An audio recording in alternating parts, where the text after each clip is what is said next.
Исәнмесез, хөрмәтле тамашачылар. Яңа гасыр каналында Кым сәгате тапшыруның чираттагы чыгарылышы. Бүген студиябызның кунагы танылган шагыйрә, язучы, журналист, Татарстанның атказанган мәдәният хезмәткәре, күп санлы популяр җырлар авторы Рәсимә Гариф. Рәсимә ханым, исәнмесез? Исәнмесез, хәерле көн. Рәсимә ханым, менә шагыйрьләр авылда туалар, шәһәрдә яшиләр, иҗат итәләр дип әйтәбез. Сез үзегез авылда туып, шәһәрдә укып, инде кире авылга кайтып, үз җирегездә иҗат итүче, язучы шагыйрьләребезнең берсе. Аны мисалларны безнең республика буенча шактый китерергә мөмкин, авыл җирлекләрендә матур гына яшәп, иҗат итеп ятучы. Менә туган җирдә иҗатның тәме ниндирәк сезнең өчен? Иҗат ул һәр вакыт тәмле. Чөнки ул күңел халәте. Үзең белә үзең каласың да, бөтен хисләреңне, серләреңне бер кешегә дә әйтеп булмый торган, йөрәктә яшәгән әйберләреңне шигырьгә саласың. Монсы бер төрле иҗатның бер төре. Аннары иҗат бит әле ул күкләрдән дә килә. Син аны тоймыйсың, ул сине мәҗбүр итә. Син нәрсә язганыңны да белмәскә мөмкин, кайсы бер вакытта була. Мин поэмаларны шулай да яздым. Авыл белән шәһәрне чагыштырган вакытта, авылдан киткән кешеләр шәһәрне саганып язалар. Монсыз сүз дә юк. Без дә укыдык та, читләрдә дә эшләдек, авылны да сагындык. Түбән Тегермәнлекнең авыл башына китереп куйың да шушы Пермь шәһәренә сагынмас идем, шунда гына яшәрем дип уйлыйдырым. Авылга кайткач, андагы тормышны күргәч, әле син шәһәр тормышында әзрәк әвәләнеп кайтасың да, икенче төрле икәнен аңлыйсың, чагыштырасың. Шул авыл халкы өчен үзәкләр үзелә инде. Менә инде монда шигырьнең тәме турында уйламыйсың. Монда шушы авылда яши торган халыкның хәле турында уйлыйсың. Монда инде аларның хәлен җиңеләйтәсе килү тормышыңны тәмләндерә. Менә шул монда. Тәме шигъриятның, авылда яшәгән кешенең шигърият тәме, ул шушы халыкның тормышын аңлап, шуның белән бер язмышта яшәү, үзең аша шуны кичерү. Әткәй-әнкәйләрне уйлыйм да мин, җанашларым, бигрәк авыр яшәдегез бит сез дим. Кара бу рәхәтлекне авылдагы хәзер. Без авыл белән шәһәрне хәзер аермыйбыз. Безнең бөтен мөмкинлекләребез бар. Мин хәзерге тормышыбыз өчен сөенәм генә. Ул иҗатта да чагыла. Чөнки кеше җиңел сулый. Менә минем бар шигырем. Шәһәргә килдем дә, шулай мин бит инде төнлә йокламаска өйрәнгән кеше, тәрәзәдән карап утырам, халык йоклый, мин кунакка килгән кешеләр. Шәһәр йоклый. Мин шигырь язып утырам. Укыйм әле шул шигырьне. Рәхмәт. Төн йоклый Казан тынлыкта, җәйге җылыдан изрәп. Уйда утырам, күземне төнгө шәһәргә төбәп. Казанда яшәү җайлырак, театр, киносы бар. Тик авылда мине көтеп, шумыртларым калдылар. Зәңгәр киңлек, шулман суы, шишмәләр чылтырауы, дулкыннар өстендә уйнап ахшарлаклар җырлавы, барысы да күңелемдә. Кайтып китәргә исәп, каеннарым көтеп тора, бөдерә ябалдаш изәп. Авыл җәйдә йокы күрми, башкарасы эше күп. Игенчеләр ашлык ура көнне төнне бер итеп, төнне атлар утлап йөри болында сихәтләнеп. Шәһәрдә авылны сагынып, утырам рәхәтләнеп. Сагындым һәрбер меңен сандугачлар тавышын, йоклый Казан. Бер кем белми минем йөрәк сагышын. Рәхмәт. Менә авыл ул минем өчен барысы да дигән сез бер истәлегездә. Барысы да дигәндә аңлыйм инде, барысы да булгачыннан барысы инде ул. Шулай да аныклап китик, менә барысы дигәндә нәрсәләрне күз уңында тотасыз? Барысы да ул иң әүвәл туган нигез. Ул минем Балташ авылы. Әнкәй минем менә язмыш шулай булган иде, Сабантуйдан кайтышлый. Юсуп ине Балташ икәү исем иртә инде ул, ике исем була ул. Ул мине шунда тапкан, минем кендек каным шунда тамган, һәм ул авыл мине гел тартып тора. Менә ул нигез. Ул җир тарту, ул кан тартуы. Bu bir. İkinciden etkeyengey. Üçüncüden ebi babaylar. Dörtüncüden mine şuşu barısına deyip eytu, onda senin şatlığın da, onda senin burşuların da, onda senin birinci mühabbettin de, onda senin birinci adım atlap gitkenin, hem birinci sahnege minip, urundukka bastırıp koydular binen mine Yusuf ina ulanda, şırşıtı bine, süyle resim ediler, min oku yaza bilmeyim, kişkine 3-4 yaş bulgandır indi, no min nersedir çıgaram, nersedir söyleyeyim, jırlıyım, mine halık kol şaba, mine rehat. Mine ol barsı da. Onda benim balacağım kalgan, anımda benim yaşlık dostlarım kalgan. Ol avul için min janıp kiyip yaşayım bugün de. Benim ondan kitesim kilmeyi. Min onu yaratıp yaşayım. Mine barsı da şol indi. Hem benim şikariyetim de şol avulda tuğan, hem avulga bağışlangan da indirsin etkende. Mine şolay da Resime Hanım yazışı, icad kişisi için aytik şu başkalada, Kazanda, şehir jirliginde üserge, nişiktir tanılırga, neşriyatlarda kübrek balkırga, özünün kitaplarını bastırga mümkünlük şulay da zurak gibi indi. Zurak. Mine siz özünüzü avul jirliginde yaşap icad etüşü yazışı bularak, mine şu mümkünlüklerden küpmüdür derecede şitterek kalam deyip uylamışsınız mı? Birden tanılır için yazmayız. En evvel. Yazabız halık için. Yazabız көңілдегісін, әйтесі келген сөz bulğanğa yazabız. Şitte kolabız deyip etmesiydim men. Dürüst mine yazıcılar birliğinden jığılışıp çıkıp giteler bitinde şehirlerge baralar. Biz bu uçrakta şitte kalabız.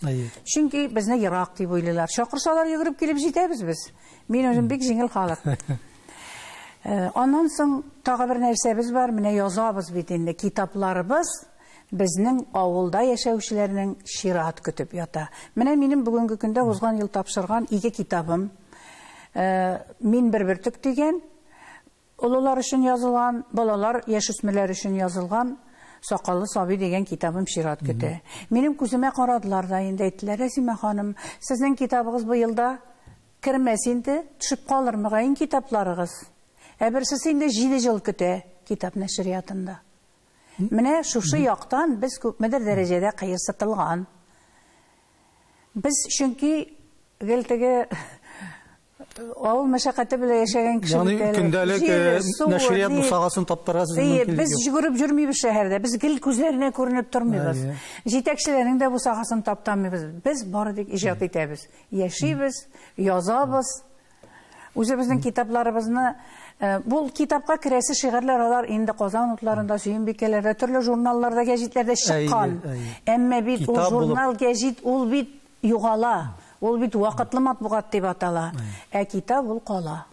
Mine avul kişilerinden yışkına işitirge doğru kile, mesela şu Kazan meselesinde konakka kelgen kişi, Kazanağızda özünüzgine yaşayız, özünüzgine atırığız, özünüzgine koynağız. Siz de mine şu başkalarga seyahatke işleriniz bilen kelgenden soň Kazandan arıp koytup gitesiz mi? Sizden indi hisler geçiresiz? Min Kazan bilen, şehir bile avul arasın bek ayırmayayım hazır, ayttim bitinde. Çünkü turmuş şartları birük. Lakin mine büdjetini rastladılar biteli. Kelese yılga Tataristan'ın büdjetini rastladılar. Layış rayonunda yal yurtta tüzüleşek eken. Ey üzüldüğünde üzegim. Nişiginde şulluk şulman. Ol balık bistesindeki şulman buyların kursegiz. Ondağı urakşı, üstündeki şumbut urmanların kursegizsiz. Ondağı narat urmanların.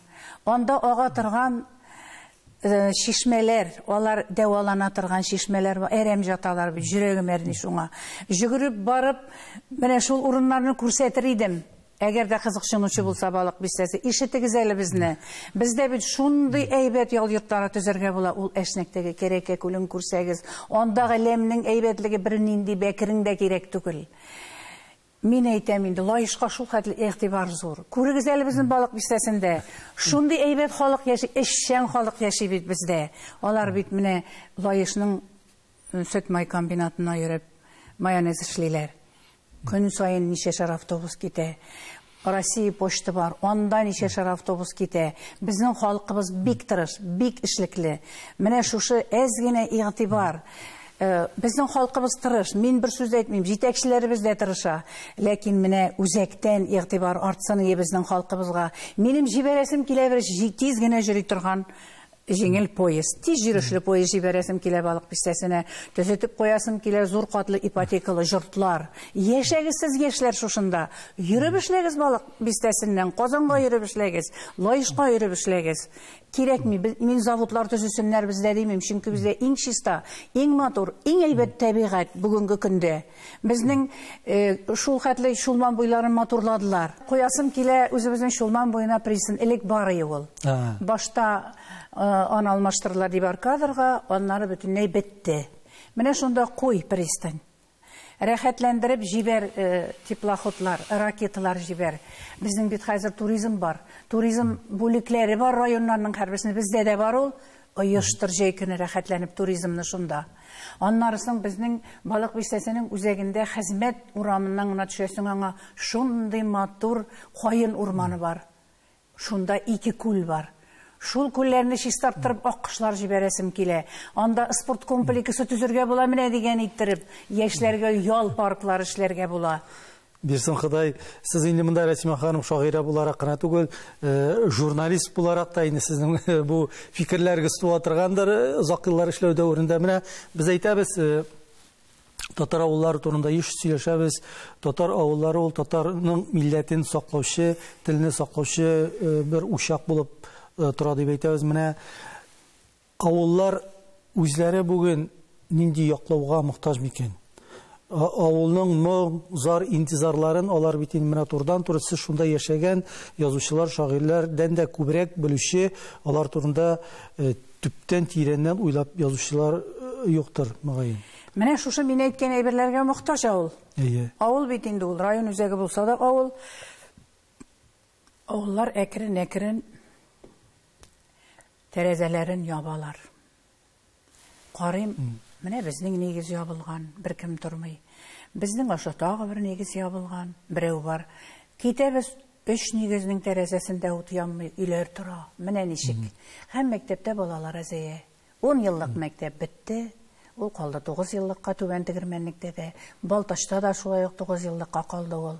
Балалар күрше авылларга йөреп укыйлар. Сары автобусларга карыйм да мин, килә безнең авылны бетерүче сары автобус алып китте балаларны күрше авылга дип карап калам. Йөрәгем әрнеп.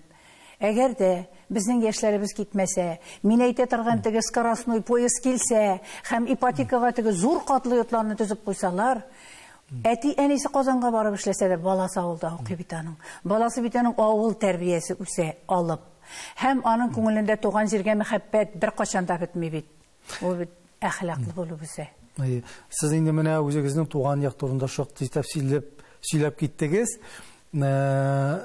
Үзегезнең истәлекләрдә сезнең менә минем аңлавымча, сезнең нәселегез билгеле татар ханнарына барып тоташа.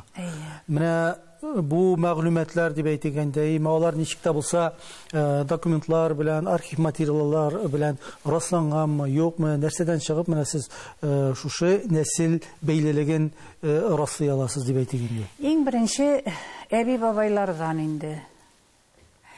Менә бу бүген ярат дигән китап минем. Бу сезнең беренче җыентык. Иң беренче җыентык. Монда мин Шулпы җыры дигән поэма яздым. Бу минем әнкәй ягының шәҗәрәсе, аның язмышы. Бүтән татар байларының язмышы нинди булса, безнекеләрнеке дә шундый. Аннан соң менә мин яздым Яшәү мәңгелек дигән китап. Монда минем әткәй ягының шәҗәрәсе. Аксарайда серләр бар дигән поэма бар минем монда. Һәм менә мин шунда менә мондай киреш сүз яздым. Нәсел шәҗәрәсенең Шыңгыз, Үзбәк, Бердебәк ханнарга бәйле булуы турында мин кичкенәдән дәү әнием Биби Мәрьям һәм бабам Гарифулладан ишетеп үстем. Моның шулай булуына безнең Аксарайда сакланган буыннан буынга тапшырылып килгән хан ярлыгы шаһит. Ярлык хан тарафыннан бирелгән рөхсәт кәгазе, указ, грамота. Алтын Урданың берәр улысына яки буйсынган дәүләтләрнең бер өлешенә хуҗа булу өчен, дәүләтнең үзендә яки чит дәүләтләрдә дипломатик мөнәсәбәтләр алып бару өчен, шулай ук җир биләү өчен ханнан ярлык алу тиеш булган. Безнең нәсел ярлыгының тарихы һәм язмышы бик гыйбрәтле дә, серле дә. Ал тамга пишәт мөһер сугылган, чит-чите кызыл кайма белән әйләндереп алынган, ефәк сыман кәгазьгә гарәп хәрефләре белән язылган бу ярлык 4кә бүкләнгән килеш Коръән китабы эчендә саклана. Китап үзе дә ярлык кебек бик борынгы битләре саргайган була. Безнең нигездә 17нче урталарында күрәзәче халык табибы исемен алган Садрый мулла 18нче йөзнең 70нче елларына кадәр Юлдаш бабай яшәгән. Бик акыллы гаяр кеше булган инде ул. Ярлыкны улы Хисмәтуллага тапшырган. Хисмәтулла Вахап, Сөнгатулла бабайларга тапшырып, менә шулай нәселдән нәселгә килгән бу ярлык. Бүгенге көндә ул ярлык. Бүгенге көндә ул ярлык нәсел урланды. Ул безнең шушы Аксарай бар бит инде, Аксарайга үткән вакытта кемдер алган инде, урлаганнар Коръән белән бергә. Менә безнең нигез, түбән тегермәдәге нигез 3 мәртәбә янгын кичергән. Һәм бөтен нәрсә янып бетте. Аксарай тора. Түбәсегенә Түбәсегенә кителә дә тора. Аның белән янәшә ул Пажмада 3 гектарлы җир ул. Бабай айырып чыгара торган була балаларын. Анда да шундый ук сарайлар бар. Менә шушында килеп, шушы утарларда ял итә торган булганнар. Һәм шушы Аксарай инде ханнар заманасы үткән бит. Җир биләүчеләр калган, әле бабайлар бай. Халык үзенең ризыгы беткәч килә торган була сорап, безгә ризык биреп торыгыз, шешәргә биреп торыгыз, җыеп алгач китербез. Һәм шушы Аксарайны бүлгәләп, кайда арыш, кайда будай, шулай саклана торган, кайда халык алып китә, уңышын җыйгач китереп бирә. Менә иҗат шигърияттән башланган, шулай да сез һөнәрегез дип әйтик инде, журналистлык һөнәре район газетасында ширек гасыр баштара хатлар бүлегендә, аннан соң иҗтимагый сәяси бүлектә. Менә район җирлегендәге журналистлар бит алар аеруча күз өстендәге каш кебек. Чөнки бер яктан халык райондашлар дип әйтик, алар республика масштабында кебек түгел чикләнгән. Икенчедән һәрберсе аудитория янәшәдә. Менә мондый шартларда журналист булып эшләүнең уңайлыгы һәм авырлыгы нидән гыйбарәт микән? Бердән бу бик уңай. Чөнки син бөтен кешене бөтен дөньясы белән ишен тышын беләсең. Икенчедән бу бик җайсыз. Чөнки алар бөтенесе җә туган, җә күрше, җә дус. Монсы булай. Әмма ләкин бу очракта инде булырга кирәк намыслы. Монда инде синең намыслы булуың. Шундый чаклар булды. Мин бик усал журналист булдым, дөресен генә әйтәм. Булай карап торырга бик яваш күренсәм дә. Сине бер кашан бәреп үтерәләр инде диләр миңа. Чөнки шундый дәрәҗәгә җитәсең, теге якта хаклы, бу якта хаклы сыман. Судка барып җитәбез. Мин язам, теге мин яклап язган якныкы канәгать, мин каршы килеп язган як мине судка бирә. Тәнкыйтьләнгән як. Тәнкыйтьләнгән як, кәнфит түгел бит тәнкыйть. Һәм хайран гына вакытлар шулай үземне үзем судта якларга туры килде. Бик акыллы судьябыз бар иде безнең Мансур Абдулович Калиуллин. Хәзер бер-ике мәртәбә шулай мине судка куйдылар да, бу миңа әйтә: "Син язган әйбереңне миңа алып менә әле. Газетага биргәнче син булай судлашып йөрмә. Биргәнче укыйк әле, карыйк әле без. Тикшерик без моны башта." Һәм без шулай эшли башладык. Ул миңа менә бик зур ярдәм итте. Мин бик күп тәнкыйть мәкаләләре яздым инде. Аннан соң элек бит райкомның бюросы бар иде. Бюрога куялар. Бюро утырышына. Бюро утырышына куялар. Тикшерәләр инде мине. Нишләп шулай яз? Ник сүзне тыңламыйсың син? Инде редакторыбыз дирдер килеп тора инде, җаныкаем. Әйтә теге бюро членнарына мине чакырганчы. Ул барыбер тыңламый. Ул барыбер үзенекен эшли. Әйтеп тә тормагыз ди. Мин барыбер үз сүземне әйтеп, тегендәге халыкны ышандырып, чыгып китәдерим. Менә әйтәләр бит, матбугатны 4-нче хакимият дип. Менә бу гыйбарәгә сез ничегрәк карыйсыз? Шуннан да аның көче дип әйтик. Сез эшләгән чорларда, бүгенге чорда заманалар үзгәрә бит. Ул безнең чорда, без эшләгән вакытта шулай. Бу бит инде 4-нче. Ничәнче еллар була? Мин 78 яшьли баштадым район газетасында. 80-нче еллар, Әйе. Менә без эшләгән заманда, без әле атларга утырып йөридек. Сез бик рәхәттә яшисез дип, безнең өлкән журналистларыбыз безне әзрәк кенә җайга китереп китәселәре киләдер. Тыпырчынмагыз, бу хәтле язмагыз, ул хәтле ярамый дип тә әйтәләр. Әмма ләкин жүрәк бит. Анда намус бар. Ул намуска каршы барып булмый. Үзеңне үзгәртеп булмый бер ничектә. Мен шулай эшләргә туры килде инде. Менә мин кай вакыт журналистларның хезмәтен, журналистларны дип әйтик инде чагыштырам, алар менә шушы сандал белән чүкеш арасындагы тимер кебек. Әйеме? Аңа исән калыр өчен чүкешкә дә ярарга кирәк, сандалга да ярарга кирәк. Менә шушы ниндидер алтын урталык дигән әйбер. Ярарга бер кайчан ярар дип әйтү, исән калу. Монда бит инде ярау мәгънәсендә түгел, исән калып, синең материалыңны гәҗиткә алып барып җиткерү мәсьәләсе. Менә сез әйтәсез бит. Сандал һәм чүкеш. Сандал булырга ярамый, чүкеш булырга кирәк. Чүкеш булсаң, сине бер эштә эшләтә алмыйлар. Чүкеш сандалга сукканда, кеше сукыр булмаса, улан шалт кирәк җиренә генә суга да менә дигән кылыч ясый. Мин аңладым, рәсмән бу очракта мин сандал белән чүкешне әйткәндә, сандалы халык, чүкеш хакимият. Хакимият. Уртадагы тимер ул журналист арадашчы, ике арада. Менә аңа бу очракта менә алтын урталык дип әйтәгәйме, менә материал чын мәгънәсендә барып җитәрлек итү тамашачыга. Тамашачыга барып җитә ул. Укучыга. Әгәр дә синең өстеңдә утыра торган синең җитәкчең чүкеш булса, бу очракта. Барып җитә, курыкмаса, батыр булса, чын журналист булса, чыгарасың син аны. Менә мин эшләдем Хариса Шәрәфҗанов белән. Курыкмыйдыр ул. Киләләр, тәнкыйть кәнфит түгел ул. Язган, тикшермичә язмый, дөресен яза. Һәр вакыт журналистны яклады ул. Чөнки белә ул, журналист үзендә эшли торган кешеләргә ышана, бер кайчан да хилафлыкка бармый ул. Мин бер кайчан да ярап та язмадым, куркып та язмадым. Бына әйтсәм, бу сүзне әйтсәм, нәрсә булыр икән дип тә уйламадым мин, чөнки ул сүзнең дөрестлеген беләдерем мин. Ягъни сездә бар ишке цензур дигән әйбер бар бит инде ул. Бар, әлбәттә, әлбәттә бар. Үз сүзеңә язганыңа җавап бир. Редакторга шалтыраталар. Мөхәррирне тагын белеп китте инде, тагы карап кала, мин әһәмиятем Ислам абый менеп бара. Минем мәкалә өчен сүкәргә чакыралар инде, моны дип карап кала, мин Ислам Ильясович озак еллар эшләде, башта урынбасар булды ул, аннары мәрхүм инде редактор булды, урыны җәннәттә булсын, дуа булып барсын. Бик акыллы, бик әйбәт кеше ул безнең. Ул барыбер әйтеп төшә үз сүзен.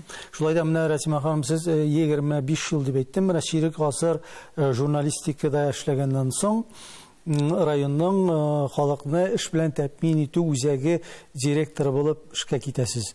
Менә бу очракта сезне бу эш урыны кызыксындырдымы, вазифамы, әллә инде сезне журналистика арыттымы, ничектер аннан менә читләшергә теләдегезме? Журналистика мине арытмады һәм арытмаячакта, мин бүген дә язам бит. Минем бер дә туктаганым юк. Мин район газетасының гел язып тора торган журналист. Даими хәбәрчесе. Даими хәбәрчесе.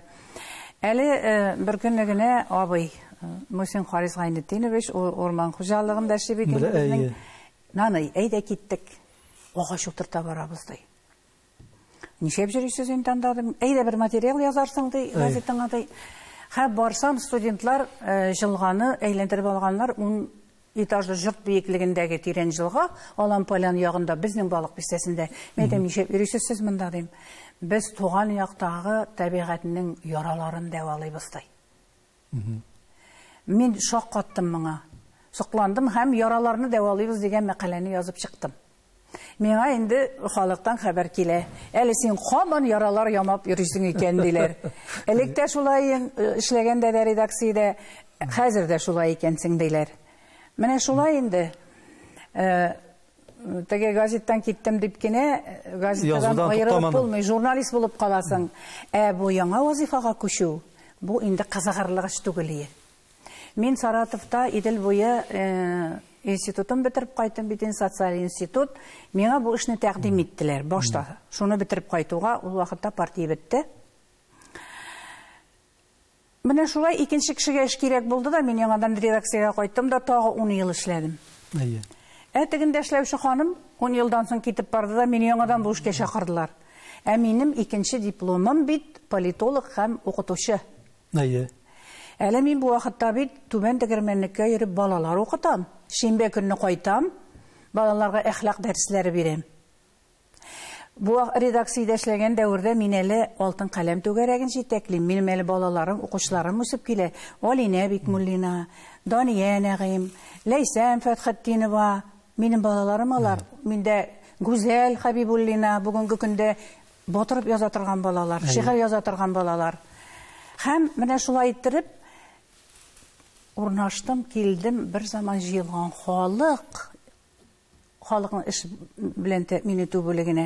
Сез нишлә монда утырасыз? Мин әйтәм, чыктым да шаккаттым. Ник кермисез сез дим? Сез директорга килдегезме дим? Диләр, директор юк әле диләр. Булар алышынганны белмиләр. Мин бит әле яңа гына. Әйдә керегез, мин әйтәм, булай үзегезне хөрмәтләмәсәгез, шушлай иттереп утырсагыз, сезне берәү дә хөрмәтләмәс. Үзегез әйдә, директор мин булам дим, керегез дим. Иң мескен, иң мәхрум, инде бер каяда барырга мөмкинлеге булмаган, эшсез калган халык килгән.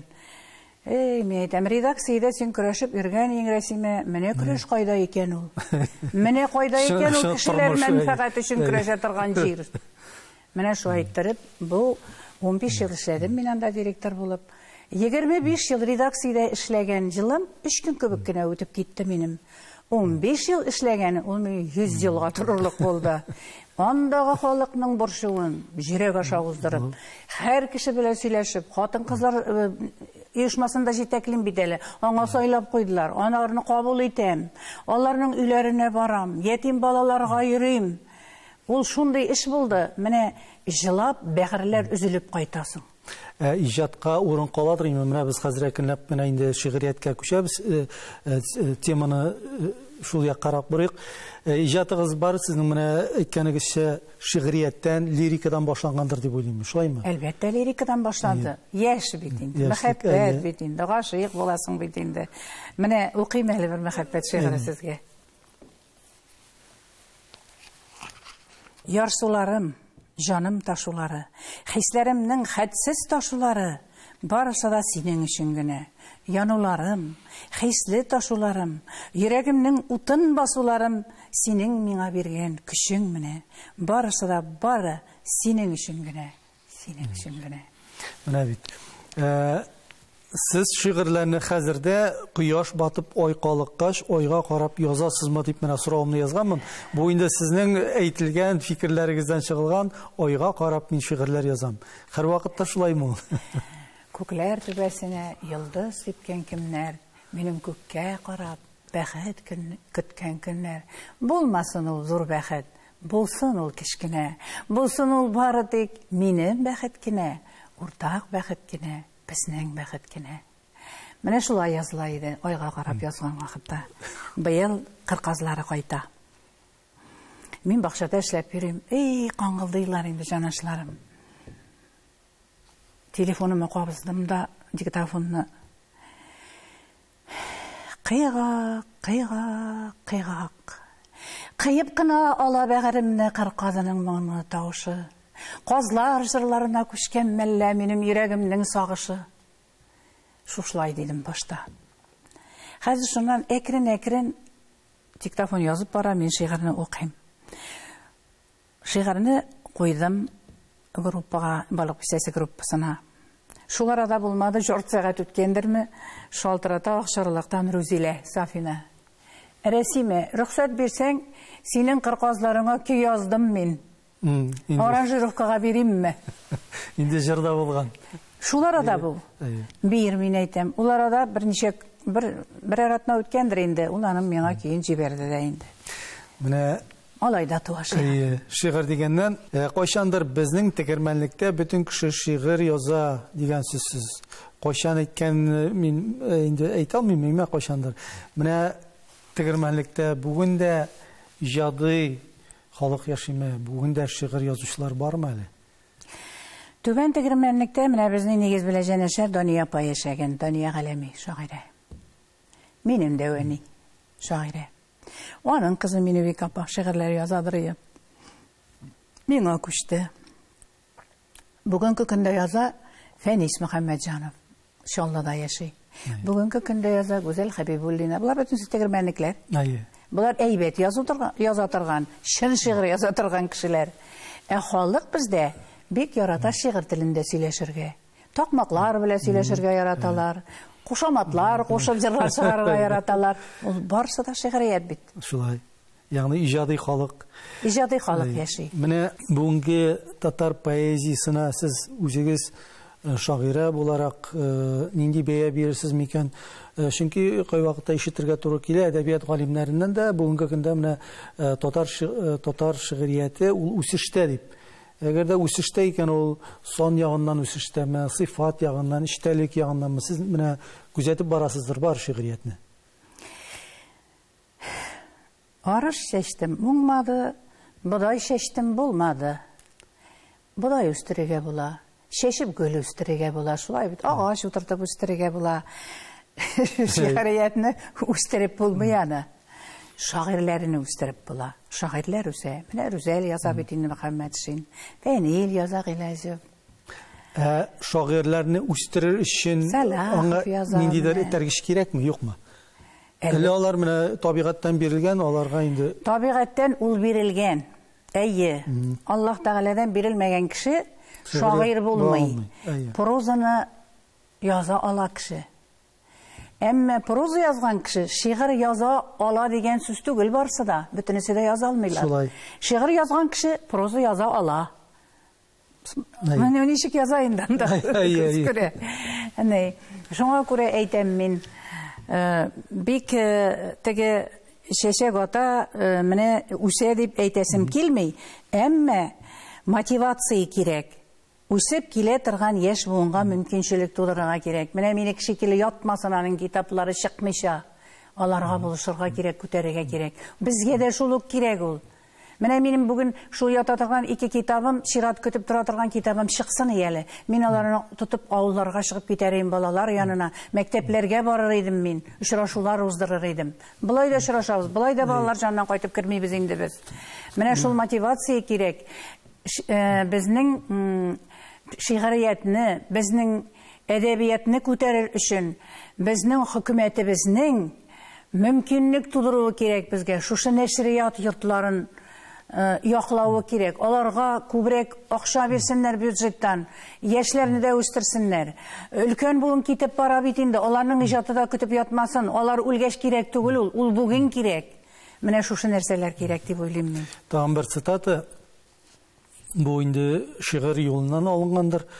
Кем ул бүгенге безне зурлаган шагыйрь үз бурычын үти алдымы? Бу сезнең шигырьдән алынган юллар, ялгышмасам, якташыгыз Кадир Сибгатуллинга багышлап язылган шигырьдән. Менә бу сорауны сезгә бирим әле, үзегез биргән бу сорауны. Шагыйрь бүген үз бурычын үти алдымы? Үтиме? Пароходлар елаганын күргәнең бармы сеңел? Елауның нәрсә икәнен югалткач белде күңел. Кадир абый шушыннан җыелыштан кайтканда үлеп китте, бик кисәк кенә үлеп китте. Ул бик еш кына редакциягә кайтадыр. Сорый бу. Фәрвәз ответ-секретарь инде, аннан сорый икән. Сеңелем, пароходлар елаганын күргәнең бармы синең? Минем яныма килде дә, әле эшли генә башлаган бала. Бер абзый килде сәер, пароходлар елаганын күргәнең бармы дип әйтте. Пароходлар елыймыны ул Рәсимә ди. Әйтәм, Кадир абый кайткандыр әле дим. Хәзер шуннан Кадир абыйны затырга төшеп киттек. Ул булды инде билет алган бу. Кышкыртып килә пароход. Ул вакытта дебаркадер бар. Туктады. Торды да билетен жыртты, сугар гытты. Елап китсен әле бу пароход. Китмим мин. Туган якта калам, сезнең белә булам әле бүген диде дә, безнең белә кире әйләнеп кайтып китте. Менә шуннан ары мин яздым моны. Син шагыйрь. Син китеп бардың туган җиреңнән, Чаллыга киттең син. Ул бит инде Бикзакыйлар район газетасында эшли. Менә ул ник китте? Ул китте үзен табар өчен. Аңа газетада эшли, ул үсте инде ул газетадан. Аңа аннан чыгарга кирәк. Кеше күлмәгеннән дә үсеп чыгып китә. Бүтән күлмәк кия башлый, мәйдан җитмәй. Менә шул вакытта яздым мин аны Кадир абыйга атап. Менә ул кайсы бер вакытта безгә дә шулай мәйдан җитми. Без шуңа күрә халык арасына чыгып китәбез. Очрашулар уздырабыз. Мин әнә бер ел буе аулагы көрәш белән җөрдем. Кайларда гына булмадык без, кайсы республикаларга гына бармадык. Халык алдына чыгарга кирәк, әйберләреңне бирергә кирәк, халыкка язгач бит ишеттерәсе килә. Чөнки бит син шул халык өчен язасың. Әйе, әгәр дә китаплары чыга икән, ул аны халыкка җиткерә икән, әйтер сүзен әйтә ала икән, бу вакытта шагыйрь үзенең бурычын үтәде дигән сүз. Менә танылу дигәннән, тамашачыларның күплеге дигәннән, җырлы шигырьләр, көйле шигырьләр, алар инде барбер ничектер халык арасында күбрәк, загырак яши. Бу инде тормыш тарафыннан безнең расланган, шулай бит. Сезнең дә менә җырларыгыз бар, җырлы шигырьләрегез бар, әйтик. Әйтегез әле, сезне тамашачыларга менә кайсы җырларыгыз аеруча барып иреште? Менә мине алар Рәсимә Гарифуллина буларак танытты дип әйтә аласыз. Иң беренче шушы Болгар радиосы премиясын алган җыр язмышны берәү дә сайламый. Язмышны берәү дә сайламый, авырмы, җиңелме язылган, гомерләр юлыннан узганда алтыны, көмеше табылган. Аннан соң балам багалмам җыры. Кызыма 18 яшь тулды. Карап йөрим инде үземчә, мин бит җырлап язам. Мин бер әйберне дә булай гына язмыйм. Бүтән әйберне җырлап язам. Көйләп язасыз. Көйләп язам мине җыреминдә. Балам, балам, багалмам, йөрәгемнең яратысыннан, үз җанымнан яралган. Мәшләй кушымтасын җырлап җөрим. Бер заман минем әле бу җиһанда бәхет бирер кешем бар. Үземнән дә артык күреп, шын яраткан кешем бар. Минем әле бу җиһанда илһам бирер хисем бар. Тормышымның дәвамчысы үземә тиң кешем бар. Минем әле бу җиһанда бик күпләрнең күңелләрен дәваларлык көчем бар. Язып куйдым шулай дип. Шигырьнең 2 җылы җитмәде. 2 куплетны язым, 3нче куплетны шулай гына дип куйдым. Бер заман җырлап җыри теге 2 җылда килеп чыкты. Менә шул. Аннары инде мин үзем көйләп яздым да бит инде. Ансамбльдә җырлый башладым мин моны. Тукта әле мин әйтәм, бөтен кеше конкурска җырларын җибәрәм әле дип җибәргәнем җыр җиңде. Сез менә шигырьне язганда, аның бераз сизәсезме, менә монсы җыр булып китәр, монсы шигырь булып калыр. Бармы күңелдә шундый ниндидер бер сиземләү? Бар ул. Менә хәзер бит инде бит яшьләребез ватаныбыз сагында торалар. Язып утырам бер җыр. Шигырь. Шигырь җыр. Әйе. Кагылмагыз яраларга, тырышмагыз дәваларга, сөйгәнемнең карашыннан башка дәва юк аларга. Башта шушы туды. Кагылмагыз яраларга, тырышмагыз дәваларга, кайтма сиргә китте ярым, үлем кирде араларга. Шулпан Зиннатуллина көй язган. Рәсим апа алмыйлар ди, үлем дигән сүз бар ди. Ятлар кирде яраларга дип куйгалай булгач мин әйтәм. Хәзер шушы Сабантуйда Зәринә Хәсәншина килде дә җаныма, Рәсим апа аңа Руслан Галимуллин көй язган ди. Ул мен әйтәм, 55нче кеше булды инде. Җырлап күрсәтимме көен дидем. Әйе. Хәзер шушы җырлаганча җырлап күрсәттем. Уларны сезгә җибәргән иде. Юк, мен әйтәм, мин язган көй. Моңа инде Роза Якупова да язды, Шулпан Зиннәтуллина да язды, Рәсимә Гарифуллина да язды, Галимуллин Руслан да язды, ләкин бөтенесенең көе бер төсле. Менә җыр буласы әйбер нишле ул. Ул үзе сырый көйне. Без аңа шак каттык бөтенебез. Шул кадәр шаш көйме? Көй ошаш. Нәкъ мин ничек җырлап яздым, көйне шулай язалар. Барлы толымнар җыры бар. Аны Галимуллин үзе дә җырлый, аны Илназ Бах та җырлый, аны Салават та җырлый. Туасы җыр, дөньяга киләсе җыр, ул моңы белә туа. Менә шигырьдән бигрәк бит әле сезнең поэмаларыгыз, менә берничәсен инде атап үттегез, аның бигрәк тә тарихи поэмалар, тарихи кыйссалар, тамашачыларга тагын бер кат искә төшерсәк, Шулпы җырын инде әйттегез, гомер белән гомер арасы, Аксарайда серләр бар әйттегез, Чаллы җире, шанлы җир монсы инде аеруча менә язучылар, әдәбият галимнәре арасында теге шундый үзләренең бәяләрен әйтерлек сүз кузгаткан поэмалар. Менә бу тарихи яссылыкка кирүгә сезгә нәрсә этәргеч булды? Шул ук бәлкем сезнең менә бу нәселегезнең ханнар белән бәйле булуы этәргеч ясадымы? Нәрсә булды ул? Ул да этәргеч ясады. Чөнки шушы Тәпчаллы җирендә бит Чаллы ханлыгы бар. Бардык шулай ханлык буйлап йөрибез, балалар уйнап йөриләр. Менә тибеп уйныйлар, футбол уйнаган шикелле карасак, балалар кеше башы тәгәрәтеп йөри. Каберлек булган. Балалар нишләгәннәрен дә белмиләр. Күзләрдән яшь килде инде. Ул вакытта мәрхүм инде Равил Гарифуллович дигән хакимият башлыгыбыз иде. Ул безнең ул территорияны тоттырып алдырды, ул биләмәне. Анда нигез ташлары салдылар, казыдылар, зиратны тотып алдылар, маллар кертми башладылар. Аның өстендә бит әле трактор машиналар паркы, аны алдылар. Менә шушыларны күреп, бу бит белми. Бу моны белергә тиеш. Белдерәм мин моны калдырыйм бу үземнән килгән буыныма дип менә шулай итеп яздым мин аны. Җан әрнегәнгә, шул ук туган җир өчен аны күрсәтәсем дә килде. Хәзер поэмам да чыкты. Әле шушы ханлыкны күтәрегез дип элеккеге президентыбыз Шәймиевкә хат та яздым. Җияне күтәрәсез, Булгарны күтәрәсез. Бездә дә Чаллы ханлыгы булган. Казан ханлыгы биткәннән соң әле ул 5 ел ханлык булып торган бит. Дипләр яздым. Мин әле һаман игътибар көтәм. Игътибар булыр, сезгә дә шират җитер дип җавап яздылар. Җавапсыз калмадылар. Амин көтәбез. Хәзер шираттагы цитаты бераз узынрак. Мин аны кыскартмадым, чөнки кыскартсаң аның мәгънәсе югала.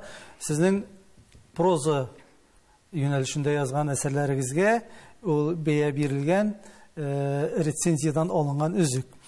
Соңгы елларда әдәбиятның шәшмә төрендә игътибарын арттыруын хуплаган хәлдә дә иҗатчыны үпкәләтмичә, кәефен кырмыйча гына, ягъни сезнең кәефне кырмыйча гына прозаң әлегә шигъриятең бигрәк тә лирикаң белән бил алышырлык сыйфат дәрәҗәсендә тормый.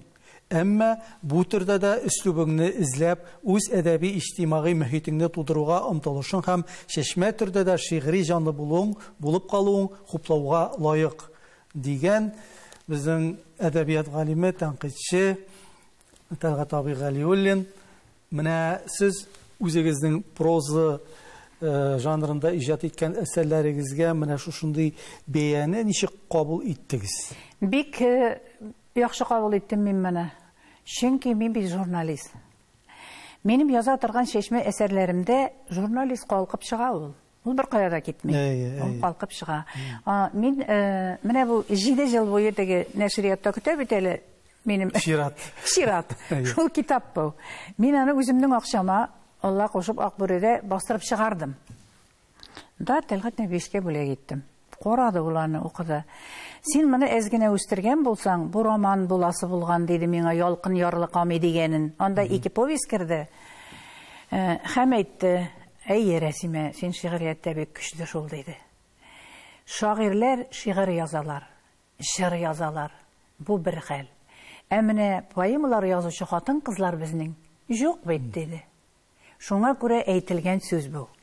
Шуңа күрә минем шешмә әсәрләрем, үземнең шигъриятем икесен бер югарылыкка куеп тикшергәндә туган фикерләр булар. Мин әлбәттә бик рәхмәтле Тәлгать Нәбиевичка, ул минем бөтен иҗатымны карап, бөтен китапларымны укып, басылмаган шигырьләремне дә карап, бирдем инде мин аңарга, минем синең турыда язасым килә, иҗатыңны тикшерәсем килә дигәч, мин бик рәхмәтле. Минем иҗатыма әле ул дәрәҗәдә якын килгән кеше юк. Дөрес, Мансур абый Барҗылы да язды. Әхәт абый да язды. Әхәт Гаффар да язды. Аннары соң Рәдиф абый да язды, Рәдиф Каташ да язды. Һәркем үзенчә якын килде. Менә бу дөньяга китабын Әхмәт Гадилгә алып килеп бирдем мин чыкканчы. Исеме юк. Бу хатын кызда күтәрер икән бу дөньяны бу хәтле иттереп, китабының исеме дөнья йөге булыр синең диде. Һәм менә шуннан үземнең Мөнәҗимгә Мөнәҗәт дигән поэмадан бер шигырьне укысым килә. Ничек мин аны тәмамладым? Эй кешем, күк илән бергә тарихны да өйрәнсин.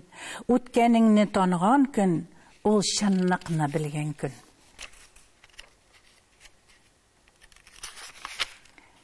Тиңе булмаган җиһанның бер тузан бөртеге син. Шулай да бу галәмдә бер ни дә юк сиңа тиң. Гади бер күзәнәк син, бик катлаулы гали зат.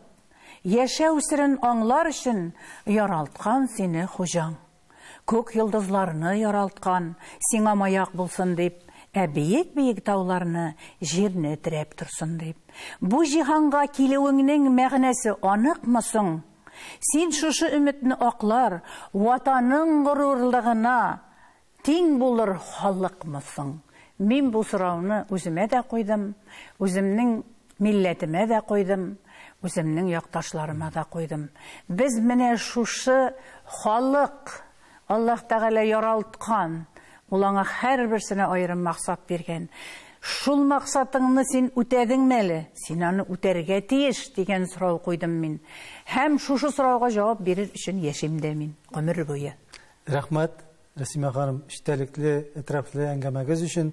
Дөнья йөген күтәрергә сезгә Аллаһ Тәгалә һәр вакытта үз көчен биреп торсын. Иҗат уңышлары насыйп булсын. Амин, рәхмәт, я Хәсән.